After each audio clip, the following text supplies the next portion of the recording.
you guys to see that just for the sake of seeing it, because that's ISC I squared. want to see if I have actually, I think they gave CDs, and I want to see if I have the CDs, and if so, what's on the CDs. If the questions are on the CDs, because it'll be a lot easier than photocopied. ISC squared's pretty good about certain stuff. So, I mean, it could be hit or miss. And again, there is on IC's website, you can buy sample questions. There's a pack that costs $125. It's like 200 some odd questions. Well, this one I have, I think only 250. I did get it, and it was good, and it helped you practice. You can take the test over and over. But again, they're at IC's website, and so I even tried somehow to export them, even making copies, but it was difficult to do. Yeah. And now they're expired, so yeah, I guess you don't even own them. You pay $125 For temporary. You keep them for like 6 months or whatever, and then they expire. You can't get to it anymore. So. Well, why don't we try this? Why don't I give you what I have, and then I'll get one membership, and then you guys can all log in whenever you want and take it. And you can see both. You will not see the same questions on the exam now.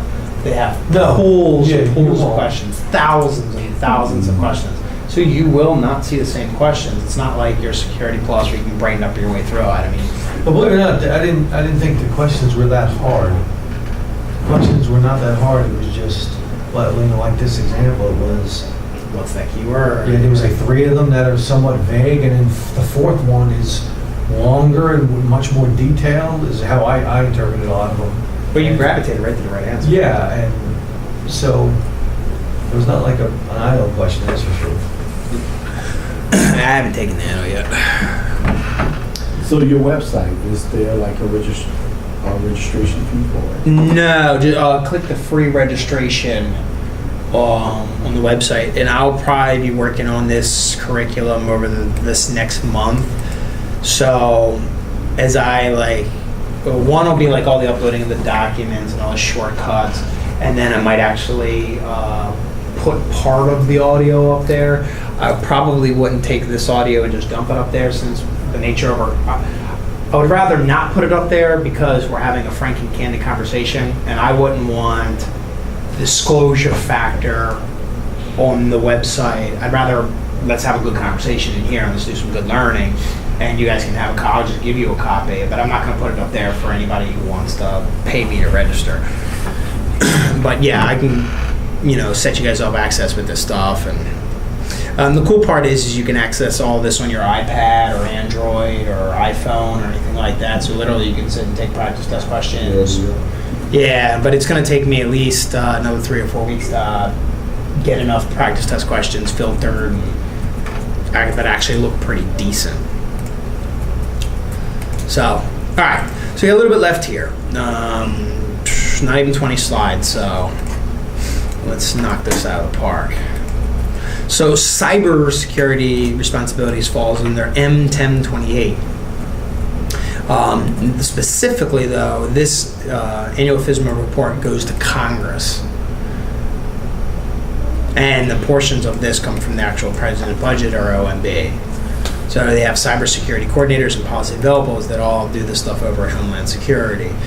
You should know about the different departments of Homeland Security, though, because you have the critical infrastructure protection. So what is critical infrastructure?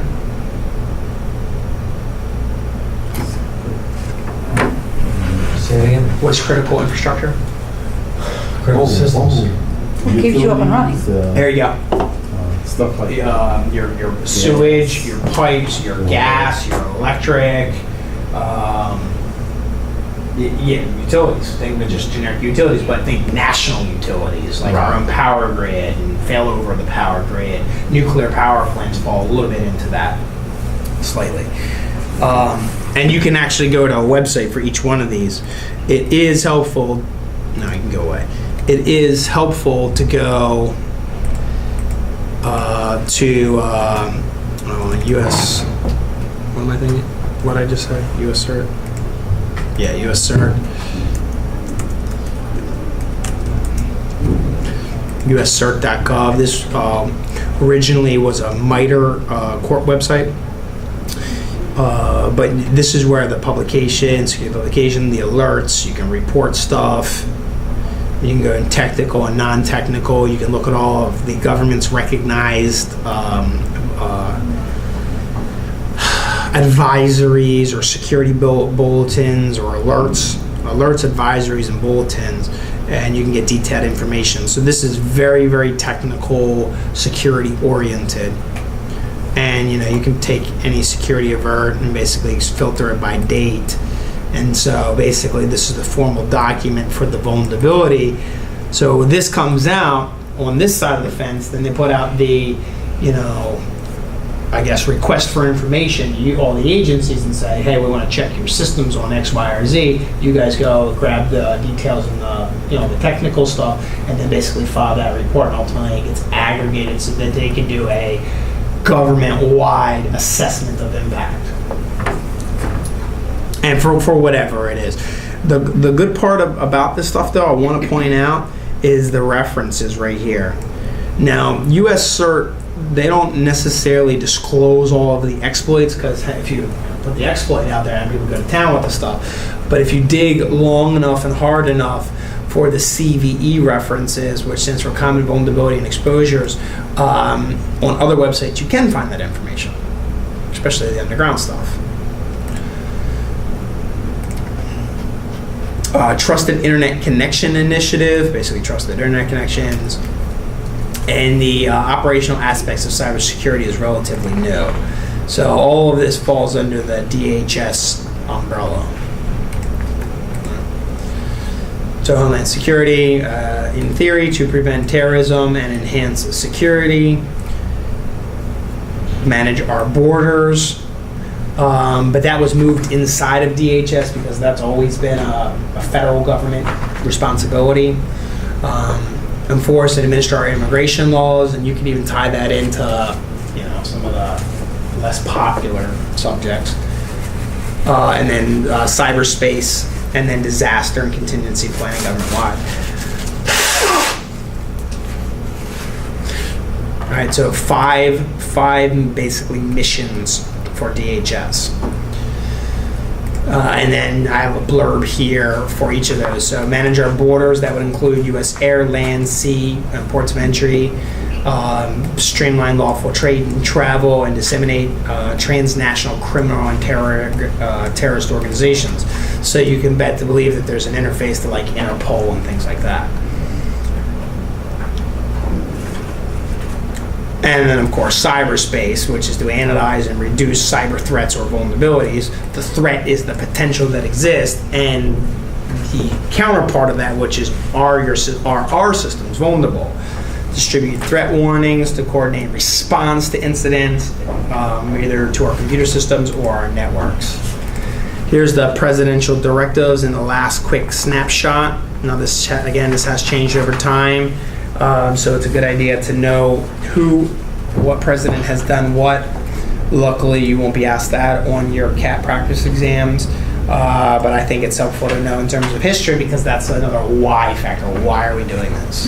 And especially with the name change, I personally don't appreciate that. I don't why can't I just pick one thing and stick with it?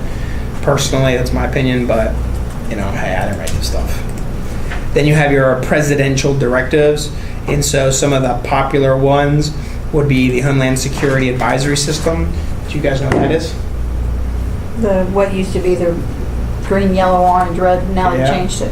Yeah, they changed it. You remember that, I don't know how long you've been in the DC area, but they used to have signs on Constitution that would display the threat level, and I think we were like elevated. We're yellow forever. Yeah, forever, like they never changed it. So, and then there's 5, which is domestic incidents, 7, critical infrastructure, 8 is national preparedness. Why do we have that one?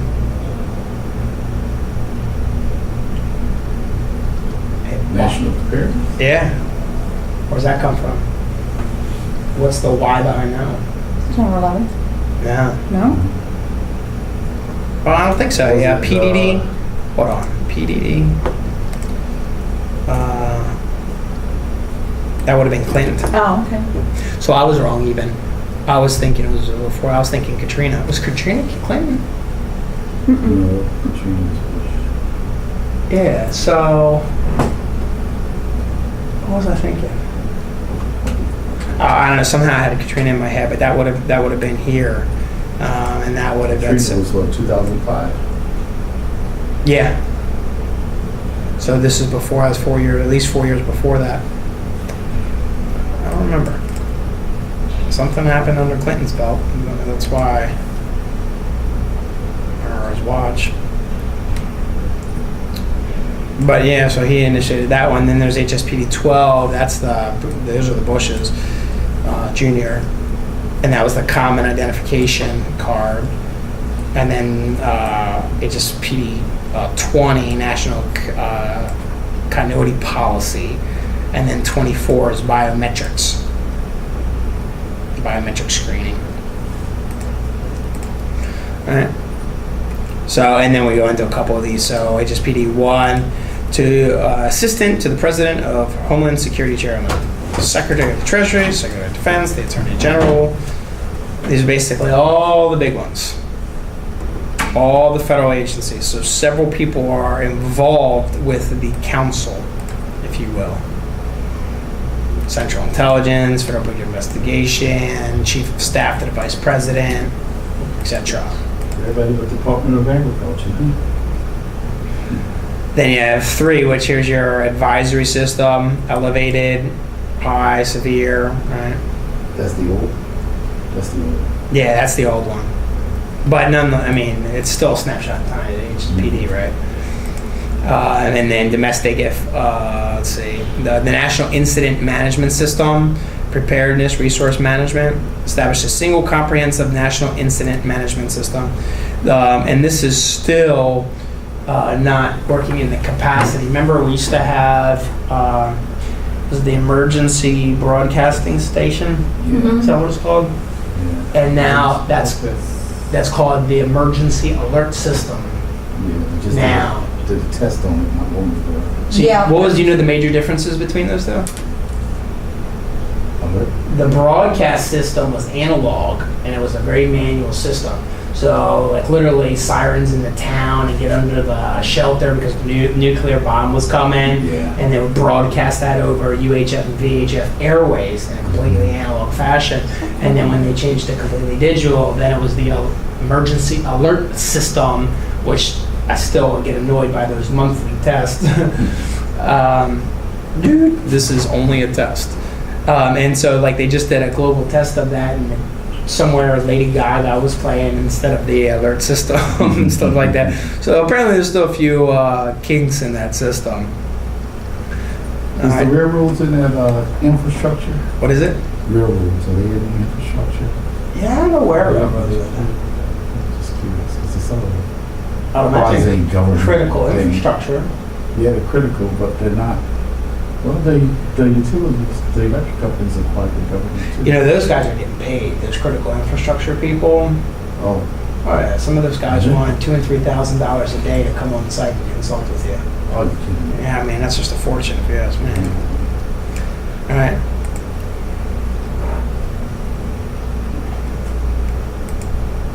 And then 7, critical infrastructure, electricity, telecommunications, public health. Oh, there, this is all laid out there, transportation. Yeah, but it's under Homeland Security critical infrastructure. Other than that, man, who knows where those people sit, you know what I mean? Right. But the strategy is to identify, prioritize, and protect the infrastructure of the United States. And there's several policy statements with that for federal, state, and local. The national preparedness, the goal, the system, the report, and the roles and responsibility all falls under national planning.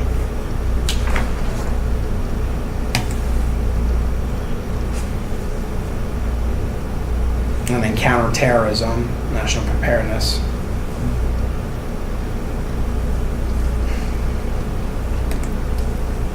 And then a report, and then that stuff gets reported. And then your common access card, FIPS 201.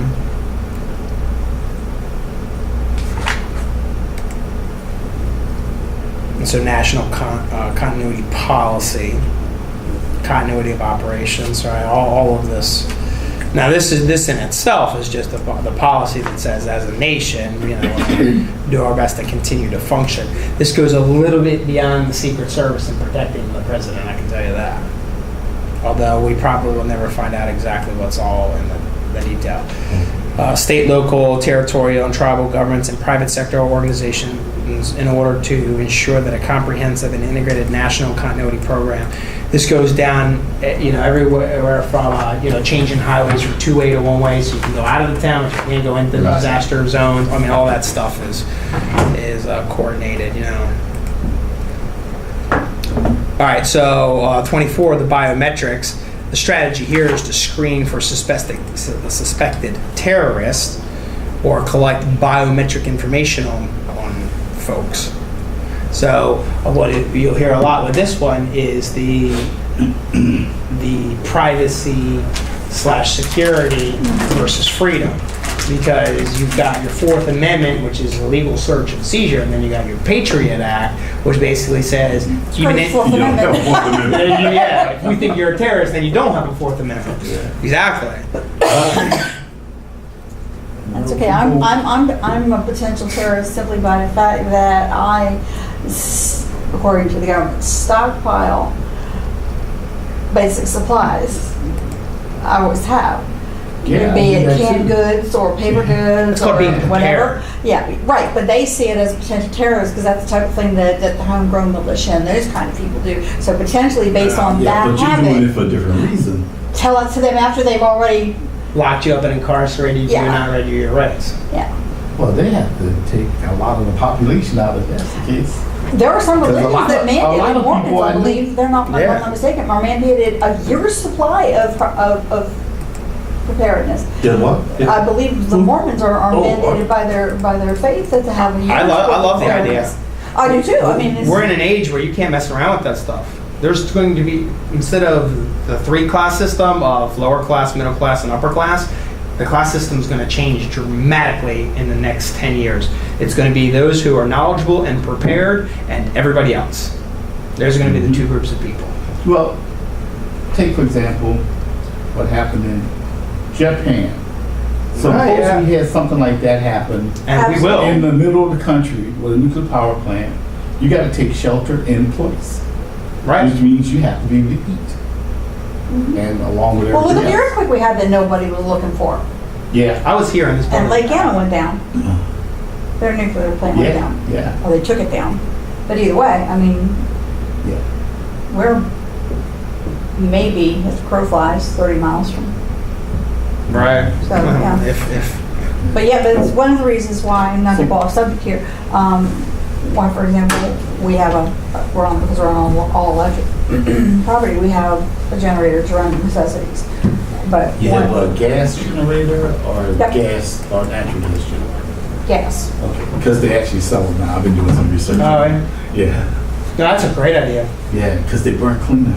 Well, in my opinion, you got the people who are unprepared. The electricity goes out, then they want to call and complain to the government and make the government create more laws and regulations to go ahead and make these companies spend extra money, time, and effort, and resources that they're already doing, working their butts off. Why not have the accountability instead of transferring it to the government? Why don't we Each person. each person take care of themselves? Why don't you go get the generator and Right. generate business for the economy? Yeah. Actually, if I was going to stay in the house that I'm in to retire, I would buy the generator. We debated about getting a Put on the whole house outside. system. We just have one to run the Yeah, necessities. Costco's selling them. Okay. This, they supply All right. quite power. So that basically wraps this up. This was one huge subject of law and regulations. Now, probably pretty painful in the fact that nobody likes laws and regulations and that stuff's pretty dry. So what I found helpful for myself is to understand that why. Why do we have these Homeland Security presidential directors? Why do we have regulations? Why do we have laws? Where did they come from? What was the motivation? And if you understand that factor, it takes the numbing effect away from what is a just P12, right? Because that'll just wear you right to the bone if you're trying to think in those terms. Understand that why, and then you understand the cause, the effect you can relate to a lot better. So I look at this basically as a big history lesson, and for me, that's what did it in my head. So hopefully, I was able to transfer for some of that to you guys. And So what I didn't do that I said I was going to do that I forgot, when I came back from lunch, I jumped into the test question deal instead of the good, bad, and the opportunity. So this is a little bit more important when we have a larger class.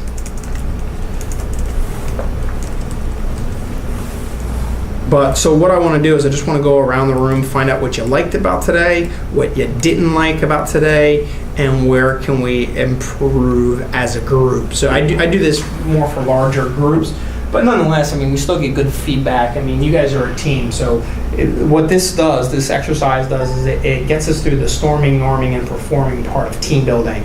So what I like to call Monday, we're all here, and we're going to disagree and get our frustrations out. By Wednesday, we realize, well, there's not much we can do about it. And by Friday, we're ready to do anything it takes to get out and go home. That's performing. So I generally don't have the flexibility of waiting to Friday to get you guys into performing, especially when we can get there like on day 1 or day 2. So would you mind starting us out? What did you like about today? What did you not like about today? And granted, it was laws, but what can we improve as? Good would be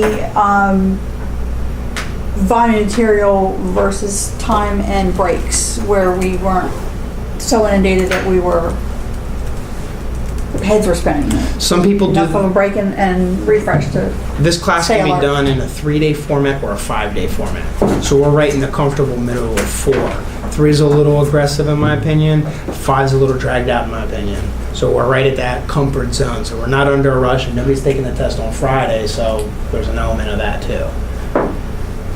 Hey, that's anything you didn't like besides the overwhelming walls? I don't know that it would be anything with the class here today. For me, there would be information or lack thereof from Insight. Something from as minor as lunch is or isn't included to course materials were not available ahead of time. Lunch is or is not? We didn't know. Lunch is included? It said breakfast and coffee on the memo that I got. It didn't say anything Okay. else. The other thing was each time they told me they were scheduled for the class, I would ask, where's the course material? I'd have to go ask them, where's the course material? Finally, they ended up saying, oh, it's being rewritten, you're not getting it ahead of time. Well, I think that was with the instructor change more than anything else. And it could be, but I don't know if anything that I got previously, it said things like, go to the SPs, go to the FIPS, go to the NIST, go to that reading Get the recommended. materials ahead of time. Yeah. And I probably dropped the ball on that a little bit myself, because I could have put a handful of these documents in your lab over the holidays. But had I had it when the class was supposed to. But yeah, No, I wouldn't have happened, but had I had it, that reading list, for example, in September when the class, or in August when I registered, I'd have 4 months to start digesting some You of just this, gotta leave notes rather on than. class. I mean, I got brought in last week. Right. Don't feel Yeah, bad so for us. that's not your fault. That's not I didn't have time to look at it. And to be quite honest, being it was the holidays, once the email got sent out and I was carbon copied, I figured if you guys want anything and you guys were really itching to read laws, you would have reached out. Oh, that one, quite frankly, it was too late because Right. these guys' Yeah. plans Okay, and good. I don't travel feel and bad. whatever was we had already put in commitments place. for So holidays. they wouldn't have any time anyway. Right, okay, good. So I don't feel as bad. No, No. that I don't see as a That's not problem on with the you. course and the presentation as with the would've organization. Well, this all gets communicated back so that we basically run like an engine and it just Okay. gets done. So those are great contributions for minor improvements. And again, this is always historically a low enrollment class. They were pretty much asked me. They were like, "Can you just do this class?" Get these people out of our hair. Well, it's a customer service thing. Like, you want to take care of your customers, you want to do the right thing, and you can only put them off so long before they're no longer customers. I mean, that goes for any business. So. Yeah, I was a little concerned because I had actually asked people, because I had never heard of the company before, and I didn't want some off-the-wall fly-by-night. Right. So I had asked other people for recommendations and input before I even went to the registration process. And then when it kept getting delayed, I said, wait a minute, I thought I had already done my due diligence. Right. And I ended up with somebody that was reputable, but now it's 6 months down the road. No, they're very reputable here. But again, this is not a normal class. And I don't typically do this for here.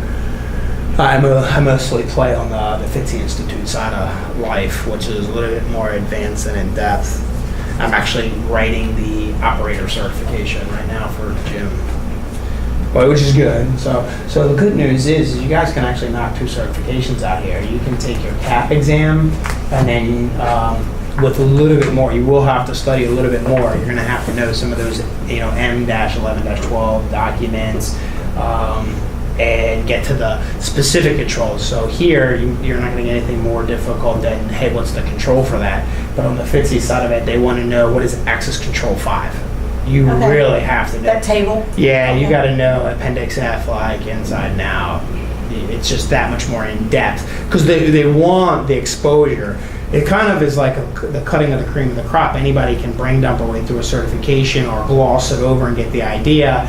But basically, unless you deal with this stuff all day and you actually know the difference between access control 1 and 5 and you don't see it, it's a lot harder. So it's the style of the test question that's a lot harder. The problem that I've been having is that there's no foot in the door. It's like you got to come in having the cap, but you can't get the cap till you have it. Yes, There's this yeah. huge catch-22 here where I can't get started because I don't have this, but I can't get that because I don't have this, and the experience versus the certification. And they want 2 years here to take your exam, or they want me to, and on site they want me to have the certification to get the experience. So it's Well, the reason why I love working for this company is because I kind of get some flexibility to do what I want, but I also overcompensate for that. So even though you guys have me Monday through Friday because you guys are on my watch, that doesn't mean that Friday is the last day that you get to communicate with me.